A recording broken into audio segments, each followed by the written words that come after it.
আসসালামু আলাইকুম। শুরু করতে যাচ্ছি আপনাদের সবার পছন্দের আমি রক্তজবা গল্পের 15 নম্বর পর্ব। শিশিল নদীর স্রোতের মতো সে কখনো কারোর জন্য থেমে থাকে না। কেটে গেল 2 দিন। মিন্টুকে আজ হাসপাতাল থেকে বাড়িতে আনা হলো। মিন্টুর মা আঁচলে মুখ ঢেকে কেঁদে উঠলেন। জানালার দিকে মুখ ঘুরিয়ে তাকিয়ে রইল মিন্টু। কি শান্ত তার নয়নের দৃষ্টি। দুরন্ত ছেলেটা আজ নির্বাক নিরুত্তেজ। তার জীবনের মোড় যে ঘুরে গেছে। চোখের কার্নিশ বেয়ে দুফোঁটা অশ্রু গড়িয়ে পড়ল। বকুল এসে মিন্টুর পাশে বসলো। মিন্টু ভাই, তুমি ভালো আছো? কোনো জবাব দিল না সে। কারোর সাথে কথা বলার মতো বিন্দুমাত্র ইচ্ছে নেই তার। শীতল দৃষ্টিতে রক্তজবা গাছের দিকে তাকিয়ে রইল কেবল। শখ করে রক্তজবার গাছটি সে লাগিয়েছিল। কি সুন্দর ফুল ফুটে রয়েছে গাছটিতে। বকুল চুপচাপ কিছুক্ষণ বসে রইল। মিন্টুর সারা শব্দ না পেয়ে চলে গেল। মিন্টু তাকালো না। সবাই যেখানে চলে গেছে সেখানে এই ছোট্ট মেয়েটি থেকে কী করবে? নীরবে কাঁদার চেয়ে বড় কষ্ট পৃথিবীতে আর দ্বিতীয়টি নেই। জীবনে কষ্ট না থাকলে সুখকে ভালোভাবে পরখ করা যায় না। কষ্টের পর যে সুখ আসে সেটাও অতুলনীয়। কষ্ট পাওয়াটা ততক্ষণে অভ্যাসে পরিণত হয়ে যায়। ব্যর্থ প্রেমে পরাজিত এক সৈনিক আমি। কী করে কাটাবো তাহার মায়া? ওহে বিষাদিনী, বলে দাও মোরে, কী করে ভুলিব তাহারে? চক্ষুদয় তৎক্ষণাৎ বন্ধ করে ফেলল। বিরহ না দেয় বাঁচতে, না দেয় মরতে। জ্বলে পুড়ে কেবল শেষ করে দেয় জীবন নামক তরিকে। রবীন্দ্রনাথের একটি উক্তি মনে পড়ল। আমি তোমারই বিরহে রহিব বিলীন, তোমাতে করিব বাস। দীর্ঘ দিবস, দীর্ঘ রজনী, দীর্ঘ বরষ মাস। হাসলো মিন্টু। তোমাকে মা আমি নাহি পেলাম জীবনে, তাতে ক্ষতি কি? তোমারই প্রেমের দহনে না হয় জ্বলে পুড়ে মরি। কেউ আর চোখের অস্ত্র ঝরাবে, কেউ ভালোবাসার পরশ গায়ে মাখাবে। কারোর জন্য ভালোবাসার আশীর্বাদ, কারোর জন্য সর্বনাশ। কাঁচা ফুল দিয়ে বাসর ঘর তৈরি হচ্ছে। সকাল থেকে বাসর সাজাতে নেমে পড়ল শাপলা, কোয়েল, লিপি, রূপা, শিমুল। আজকে অশোক আসার কথা। আস্তে আস্তে হয়তো সন্ধ্যা হবে, তার আগেই তাদের বাসরের কাজ সম্পূর্ণ করতে হবে। সতেজ রজনীগন্ধা, গোলাপ, রক্তজবা ফুল সংমিশ্রণে বাসর সাজানো হচ্ছে। অবশ্য বাসরের জন্য অশোক আগেই ফুল পাঠিয়ে দিয়েছিল। এদিকে জবা জানালা দিয়ে আকাশের দিকে তাকিয়ে রইল। কাল বিকেলে একবার বকুল এসে দেখা করে গিয়েছে। সময়টা তখন ভালোই কাটছিল।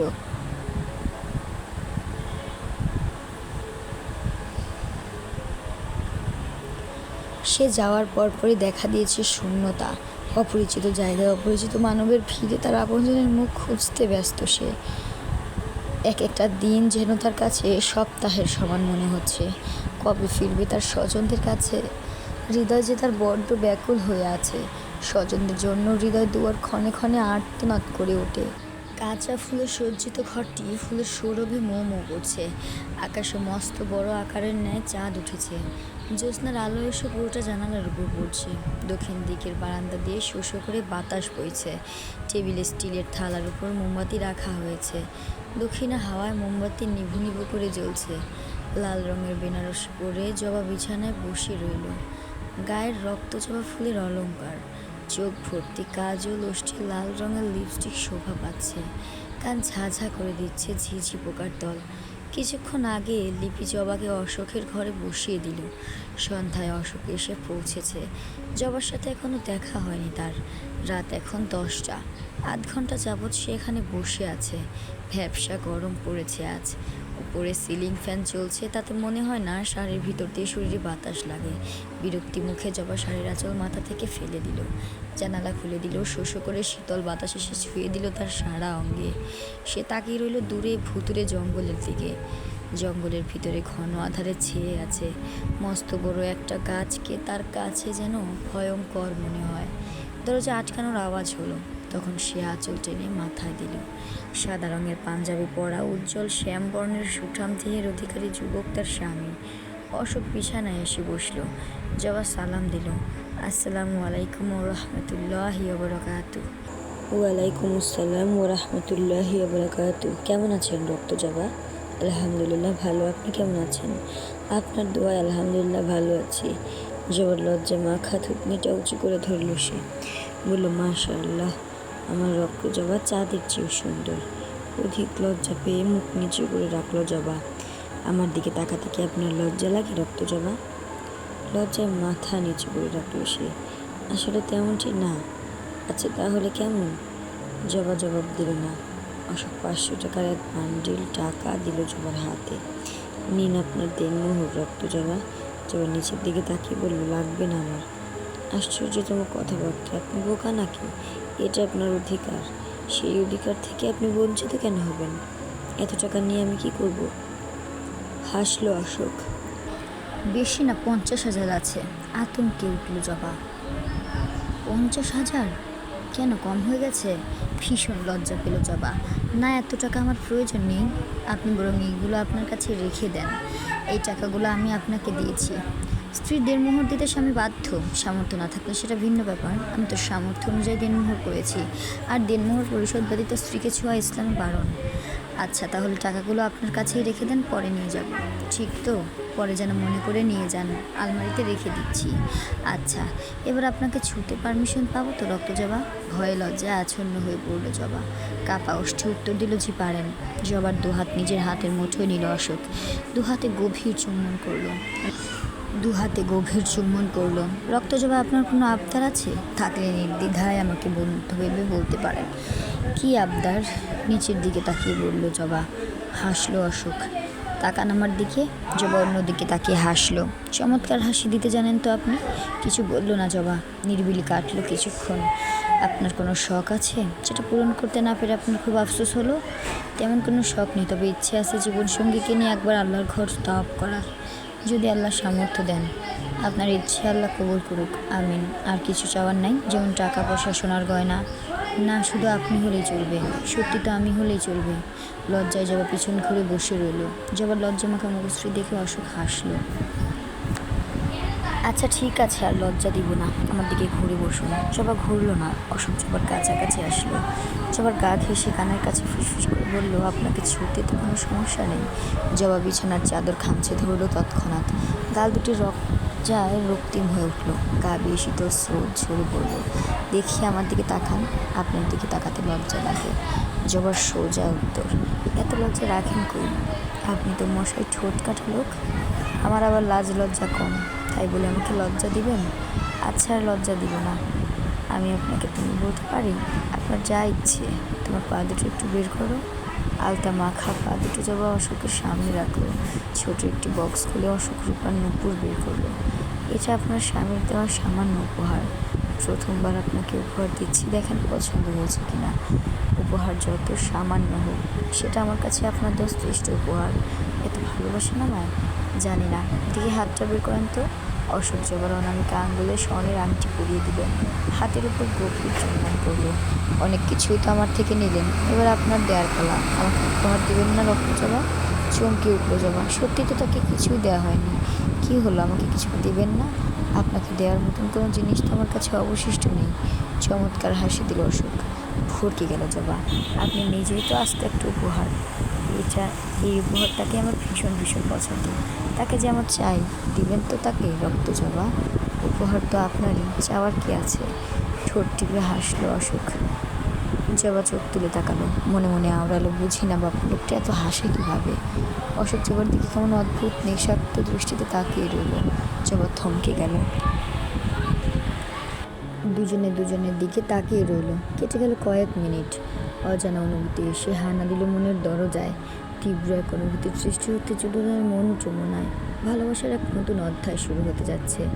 পরিপূর্ণ পেতে চলেছে হালাল সম্পর্ক, হালাল ভালোবাসা। গভীর রাত, সিগারেটের খোসা ধুলোয় মাটিতে জমে পড়ে আছে। বৈঠকখানায় বসে রইল মিন্টু। ঘুম নামক বস্তু তার চক্ষুদয় থেকে যেন উধাও হয়ে গেছে। জীবন নামক রেলগাড়িটা মাঝ রাস্তায় থেমে গেল। মাঝ নদীতে সাঁতার না জানা এক পরাজিত সৈনিক সে। জীবন থেকে হারিয়ে গেল আরেকটি অধ্যায়। কেউ ভালোবাসার মানুষটিকে নিয়ে সুখের রাজ্যে হারিয়ে যাচ্ছে, কেউ বিষাদের দহনে জ্বলে পুড়ে নিঃশেষ হয়ে যাচ্ছে, তার চোখের অশ্রুতে ফালিশ ফেসাচ্ছে। আর এটাই বুঝি ভাগ্য, বিধাতার খেলা। জলপাই রঙের শাড়ি পরে নিল জবা, রেমি ক্রিম লাগিয়ে নিল গালে, সাথে একটু পাউডার লাগিয়ে নিল। চোখে একটু কাজল দিলে মন্দ হয় না। ছটপট চোখে কাজল পরে নিল। ভালোই লাগছে। চুলের গামছা খুলে চিরুনি দিয়ে চুলে জ্বর ছাড়াতে লাগলো। তখন অশোক এসে হুট করে পিছন থেকে জড়িয়ে ধরল। কি করছেন রক্ত জবা? আতকে উঠল জবা। কি করছেন? কি ছাড়ুন বলছে, কেউ দেখে ফেলবে তো। আপনি একটু নড়াচড়া কম করেন। এই সকালে কেউ আসবে না আপনাকে আমাকে দেখতে, তারা জানে নবদম্পতিরা এখন রোমান্স করছে। ছি মার্কা কথাবার্তা বন্ধ করুন তো মশাই, আপনি করতে পারবেন আর আমি বললে দোষ? আপনি কিন্তু বেশি বেশি বলছেন, আমি কিন্তু কিছুই করিনি, যা করার আপনি করছেন। আচ্ছা ছেড়ে দিন, কী করছেন বললেন না তো? সকাল লজ্জা মাখামুখি বলল, চুলের ঝড় ছাড়াচ্ছি। ঝড় ছাড়াচ্ছেন না যুদ্ধ করছেন? দেখি তো চিরুনিখানা আমার কাছে দিন, কীভাবে চুলের ঝড় ছাড়াতে হয় শিখে রাখুন। অশোক যত্ন সহকারে জবার চুলের ঝড় ছাড়িয়ে দিল। এই চুলগুলো আমার বেশ পছন্দ, তাদের আঘাত দেবেন না রক্তজবা, অনুরোধ রইল। ঠোঁট টিপে হাসলো জবা। অশোক জবার দিকে তাকিয়ে রইল। আপনার হাসি কিন্তু চমৎকার, প্রতিবারই তো বলেন। আপনার প্রশংসা যতই করি ততই যেন মনে হয় কম হয়ে যায়। দাদা ভাই আসমু, আয়। বাহ, জবা ভাবিকে জলপাই রঙের শাড়িতে অসাধারণ লাগছে। দেখতে হবে না বউটা কার হয়? তোমারই তো বউ। এবার চলো নাস্তা খাইয়া লও। শুনছি জবা ভাবির বড় বোন আইসে, আজকে নাকি বউ ভাতে তিনি আসবেন। খুশিতে জবার চোখে পানি এসে পড়ল। শাপলার হাত ধরে টেনে এনে বিছানায় বসালো। তুই কার কাছে শুনলি? বাবলুর লগে দেখা হয়েছিল, তখন কইল আপা আসবো আজকে। অপেক্ষা করতে করতে ধৈর্যের বাঁধ যেন ভেঙে যাচ্ছে জবার। রক্ত জবা, এমন অধৈর্য হবেন না। আপনার জন্য যেটা বরাদ্দ সেটা দেরি হলেও আসবে ইনশাল্লাহ, ধৈর্য ধরুন। মুগ্ধ নয়নে জবা অশোকের দিকে তাকিয়ে রইল। অশোক স্বনিগ্ধ দৃষ্টিতে তাকালো, বলল, কী ব্যাপার, আজ আমার ভাগ্য বুঝি খুলে গেল? ভাবা যায় রক্ত জবা আমার দিকে মুগ্ধ দৃষ্টিতে তাকাচ্ছে। চমৎকার হাসি দিল জবা, হাসিতে যেন মুক্তা ঝরে। মুগ্ধ হয়ে তাকিয়ে রইল অশোক। রক্তজবা, আপনি সবসময় এমন হাসি খুশি থাকবেন। আপনার ওই হাসি মাখা মুখে আমার শান্তিদায়ক, আমার ক্লান্তি মাখা মুখে এক ফোঁটা সুখের চাবিকাঠি। সাধারণত বিয়ের তৃতীয় দিনের মাথায় বৌভাত হয়, সেখানে তালুকদার বাড়িতে পঞ্চম দিনে বৌভাত হচ্ছে, কারণ অবশ্য অশোকের কর্মব্যবস্থার জন্য হাওলাদার বাড়ি থেকে অতিথিরা এসেছে। সকলে অতিথি আপ্যায়নে ব্যস্ত হয়ে পড়ল। বসার ঘরে কচুপাতা রঙের সিলর কামিজ পরে একজন রমণী বসলো। আজকে শিকরা বকুল বসলো, হাবলু বাবলু আয়েস করে সেমাই খাচ্ছে। নিচতলা ডিঙিয়ে দোতলায় উঠল বনলতা। লোক সম্মুখে তালুকদার বাড়ির নাম অনেক শুনেছে সে, কখন বাড়িটি দেখা হয়নি। এলাকায় প্রভাবশালী তালুকদাররা, নামে যেমন কাছেই তেমন। শানু তালুকদার খাবার টেবিলে পোলাও এনে রাখলেন, পাশে ময়না বসে শশা কাটছে। ছোট একটি ঘরের সামনে এসে থেমে পড়ল বনলতা। দরজায় কড়া নাড়ল। জবা দরজা খুলে দিল। বনলতাকে দেখে এক প্রকার ছাপিয়ে পড়ল। এতদিনের অভিমান ভেঙে যেন জল হয়ে গেল। অভিমানী সুরে বলল, তুমি আসলা কেন? যাও যাও, তোমার কাজ নিয়ে থাকো, তোমার কোনো বনলতা স্বর্ণলতা আপা নেই। ঠোঁট টিপে হাসলো বনলতা। ঠিক তো মনে থাকবে এই কথা? চলে গেলে আবার নাক ফুলিয়ে কাঁদবি না তো? নাক টেনে জবা উত্তর দিল, তোমরা এমন স্বার্থপর কেন আপা? সবাই আমাকে একা করে চলে যাও। আর যাবো না সোনা, এবার থেকে তোমার বনলতা আবার তোমার সাথেই থাকবে। জবা বনলতাকে জড়িয়ে ধরলো। শাপলা আসলো, বলল, ওরে মোর সোহাগ রে, কেউ মোরে আইজ এই পর্যন্ত জড়ায় ধরল না। কাইন্দা কাইন্দা মোর অবাগা জীবন বুঝি পার হইব। ধরবো ধরবো তোমার শো, আমি তোমারে জড়ায় ধরবো। দাঁত কেলিয়ে কথাটা কোয়েল বলল। এই মাতারি, তুই কমনে থেকে ইয়া কথার মধ্যে বামার দিলি ঢুকাইয়া? আহ শাপলায়, একদম তো চুপ থাক না, ঘরে মেহমান আইসে, তাদের নাস্তা পানি দেওয়ানোর ব্যবস্থা করতে হইব। নীলুফা বলল, তার প্রয়োজন নেই মা, ওই বসার ঘরে নাস্তা দেওয়া হয়েছে। ও আচ্ছা মা, তুমি দাঁড়াইয়া রইলা কে? বহো বহো, দেখতে তো ঠিক মায়ের লাহানো হইছ। বনলতা হাসলো, বলল, সকলের মুখে সে একই বাক্য। খাবার টেবিলে অতিথিদের ভোজের ব্যবস্থা করা হলো। সকলে খেতে বসে পড়ল। চেয়ারের মুখ বরাবর দুজন মানবকে দেখে বনলতা যেন থমকে গেল। আশ্চর্যজনিত হয়ে গেল তার মুখবয়। পুরনো ক্ষতগুলো যেন আবার পুনরায় জেগে উঠল। কোনো রকম খাবার শেষ করে যাবার ঘরে এসে চলে আসলো। তার যাওয়ার পথে তাকিয়ে রইল দুজন যুবক, দৃষ্টিতে তাদের অদ্ভুত কৌতূহল। বারান্দার রেলিং ঘেঁষে দাঁড়িয়ে রইল বনলতা। আকাশ কালো করে বৃষ্টি নামছে, মাগরিবের আজান পড়ছে। বৃষ্টির ছাপটা এসে তার গায়ে লাগলো, তখন পিছন থেকে পরিচিত কণ্ঠ ভেসে আসলো, স্বর্ণলতা। পিছন ফিরে তাকালো সে। ফর্সা সূচক দেহের একজন যুবক এসে দাঁড়ালো। কণ্ঠে আকুলতা মিশে বলল, কেমন আছো স্বর্ণলতা? ভালোই তো ছিলাম, কেন এলেন এখানে? এ বাড়ির সাথে আপনার কী সম্পর্ক? বাড়ির ছেলেকে জিজ্ঞেস করছো বাড়ির সাথে সম্পর্ক কী? চমকে উঠল বনলতা। আপনি এই বাড়ির ছেলে? কই, আগে তো কখনো বলেননি। ভালোবাসা মানুষকে অন্ধ বানিয়ে দেয়, যার কারণে মানুষ হাজারটাও মিথ্যা কথা বলতে সে প্রস্তুত। শাক দিয়ে কখনো মাছ ঢাকা যায় না, কথাটা মনে রাখবেন। সত্যের পথে চলার চেষ্টা করেন, এতেই আপনার মঙ্গল। আসি, শেষবারের মতো একটা সুযোগ দেওয়া যায় না? ইমরানের মুখ বরাবর দাঁড়ালো বনলতা। ছোটারকদের কখনো ক্ষমা হয় না।